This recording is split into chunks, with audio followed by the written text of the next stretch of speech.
கர்த்தருடைய பரிசுத்த நாமத்திற்கு மகிமை உண்டாவதாக. தேவன் அருளிய மினிஸ்ட்ரி மூலமாக உங்களோடு தொடர்பு கொள்வதிலும் இந்த மகிழ்ச்சி அடைகிறோம். இன்றைக்கும் இந்த நாளிலும் தேவன் நமக்கு கொடுக்கிற வார்த்தை 1 தீமோத்தேயு 6ஆம் அதிகாரம் 10ஆம் வசனம். பண ஆசை எல்லா தீமைக்கும் வேறாய் இருக்கிறது. சிலர் அதை இச்சித்து விசுவாசத்தை விட்டு வழுவி அநேக வேதனைகளாலே தங்களை உருவ குத்தி கொண்டு இருக்கிறார்கள். ஹல்லேலூயா.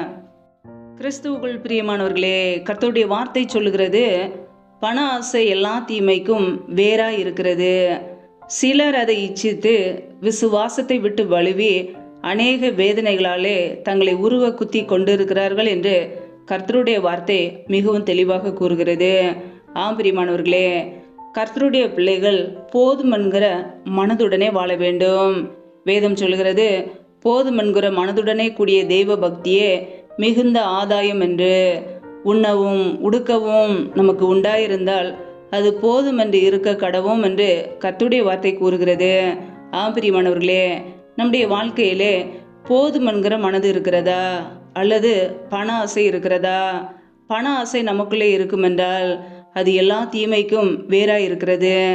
இன்றைக்கு அநேகருடைய வாழ்க்கையிலே பண ஆசை என்கிற இச்சையிலே விழுந்து கர்த்தராகிய இயேசு கிறிஸ்து மீது வைத்த விசுவாசத்தை விட்டு வழுவி வேதனைகளிலே சிக்கிக் கொள்கிறார்கள். கர்த்தருடைய பிள்ளைகள் நம்மை நாமே ஆராய்ந்து பார்க்க வேண்டும். நமக்குள்ளே பண ஆசை காணப்படுகிறதா அல்லது போதுமென்கிற மனது காணப்படுகிறதா? கர்த்தர் நமக்கு கொடுத்த ஆசீர்வாதங்கள் போதுமானது. நாம் செய்கிற வேலைகளை தொழில்களை கர்த்தர் ஆசீர்வதித்து நல்ல வருமானத்தை கர்த்தர் நமக்கு கொடுத்திருக்கிறார். நம்முடைய வாழ்க்கையிலே போதுமென்கிற மனதோடு நாம் வாழ வேண்டும். அதுவே தேவ பக்தி. ஹல்லேலூயா. வேதத்திலே நாம் வாசிக்கிறோம், எபிரேயர் 13ஆம் அதிகாரம் 5ஆம் வசனத்திலே, நீங்கள் பண ஆசை இல்லாதவர்களாய் நடந்து உங்களுக்கு இருக்கிறவைகள் போதுமென்று எண்ணுங்கள். நான் உன்னை விட்டு விலகுவதும் இல்லை, உன்னை கைவிடுவதும் இல்லை என்று அவர் சொல்லி இருக்கிறாரே என்று கர்த்தருடைய வார்த்தை மிகவும் தெளிவாக கூறுகிறது. ஆம் பிரியமானவர்களே, நாம் பண ஆசை இல்லாதவர்களாய் நடந்து கொள்ள வேண்டும் என்று வேதம் நமக்கு கற்றுக் கொடுக்கிறது. நம்முடைய வாழ்க்கையிலே ஒருபோதும் பண ஆசைக்கு நம் இடம் கொடுக்கக்கூடாது. ஹல்லேலூயா. வேதம் சொல்கிறது, பணமோ எல்லாவற்றிற்கும் உதவும் என்று. ஆம் பிரியமானவர்களே, பணமோ எல்லாவற்றிற்கும் உதவும், ஆனால் நம் பண ஆசையிலே விழுந்து போகக்கூடாது. வேதத்திலே யூதாஸ் காரியத்து பண ஆசையினாலே கர்த்தராகிய இயேசு கிறிஸ்துவை காட்டி கொடுத்தான், முடிவிலே மரணத்தை சந்தித்தான் என்று நாம் பார்க்கிறோம். ஆம் பிரியமானவர்களே, பண ஆசை அது தீமைக்கு காரணமாக இருக்கிறது, வேதனைகளுக்கு காரணமாக இருக்கிறது. அப்படிப்பட்ட காரியங்களிலிருந்து கர்த்தருடைய பிள்ளைகள் விலக வேண்டும். பண ஆசை இல்லாதவர்களாய் நடக்க வேண்டும். நமக்கு இருக்கிறவைகள் போதுமென்று எண்ண வேண்டும். இன்றைக்கு அனைவருடைய வாழ்க்கையிலே இருக்கிறவைகள் போதுமென்று எண்ணாதபடிக்கு தங்களுடைய சுய விருப்பத்தின்படி சுய இச்சையினாலே அநேக தீமையான காரியங்களிலே சிக்கிக் கொள்கிறார்கள். நம்முடைய வாழ்க்கையிலே கர்த்தர் நம்மை ஆசீர்வதிக்கும் பொழுது நம்முடைய குடும்பத்திலே ஐஸ்வர்யம் காணப்படும்.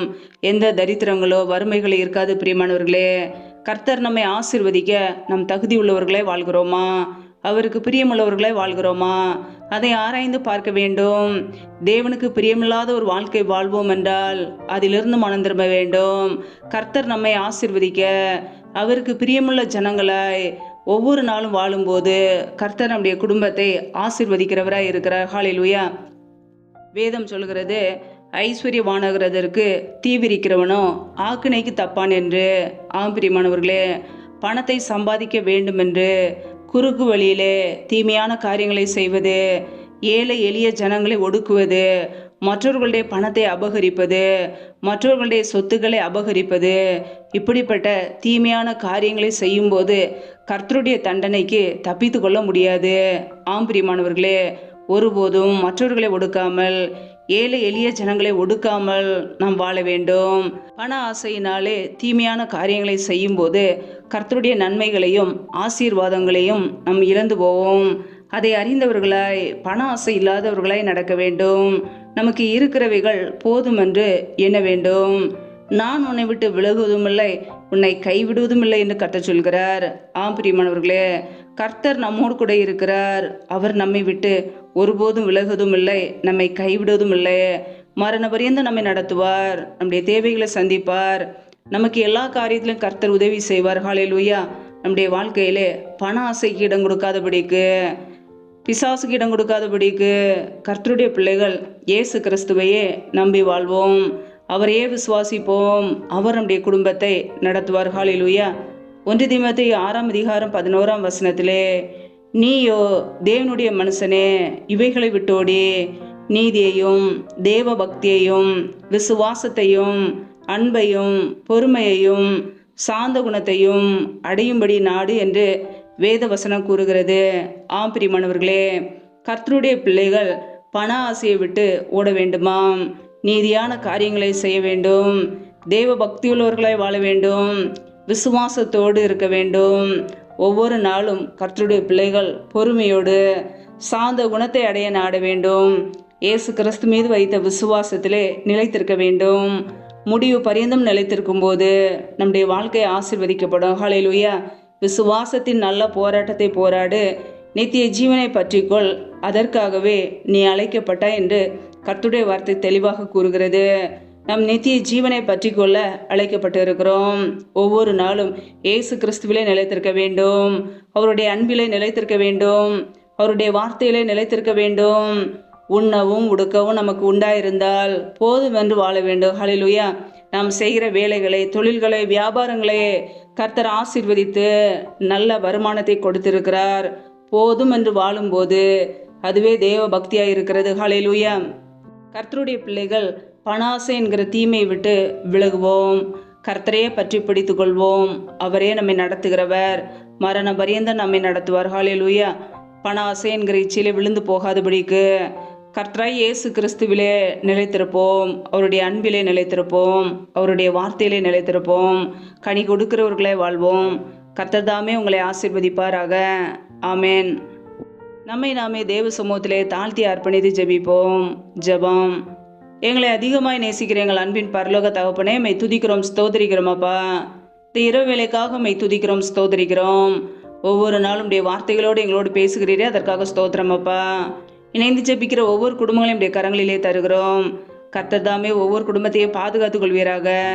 பிள்ளைகள் என்னென்ன தேவைகளுக்காக தேவ சமூகத்திலே காத்திருக்கிறார்களோ எல்லாவற்றிலும் நன்மையை கட்டளையிடுங்கப்பா. யாரெல்லாம் வேலைகள் செய்கிறார்களோ, வியாபாரங்கள் செய்கிறார்களோ, கர்த்தர் அந்த குடும்பங்களை ஆசீர்வதிங்க. கைகளின் பிரயாசங்களை வர்த்திக பண்ணுங்க, பெருக பண்ணுங்கப்பா. கைகளின் பிரயாசங்கள் தேவையில்லா செலவுக்கோ, வீண் செலவுக்கோ, மருத்துவ செலவுக்கோ, வட்டிக்குன்னு சொல்லி போகாதபடிக்கு என் தேவன் ஆசீர்வதிங்க. இப்படியே நன்மையினால் நிரப்புங்கப்பா. இப்படியே கரங்களிலே தாழ்த்துக்கிறோம். எந்தெந்த குடும்பங்களிலெல்லாம் பலவீனத்தோடு, சோர்வோடு, வியாதியோடு கஷ்டப்படுகிறார்களோ கர்த்தர் அவர்களை தொழுவீராக. இப்படியே சுகமாக்கும் கரம் பிள்ளைகளை தொட்டு சுகமாக்கட்டும், விடுதலையாக்கட்டும். பலவீனத்திலே இப்படியே பலன் பரிபூரணமாய் விளங்கட்டும். இப்படியே நன்மையினால் நிரப்புங்கப்பா. எந்தெந்த குடும்பங்களிலெல்லாம் கடன் பிரச்சனையிலே, உபத்திரவத்திலே கண்ணீரோடு வாழ்கிறார்களோ, நிம்மதி இல்லாமல் கஷ்டப்படுகிறார்களோ கர்த்தர் அவர்களை சந்திங்கப்பா. பிள்ளைகள் வாழ்க்கையில் உள்ள கடன் பிரச்சனையை நீக்கி ஆசீர்வதிங்க. தரித்திர நிலைமைகள், வறுமைகள் எல்லாம் இயேசு கிறிஸ்துவின் நாமத்தினால நீங்கி போகட்டும். கர்த்தரே வழி நடத்துங்க. நம்முடைய கரங்களிலே தாழ்த்துகிறோம்.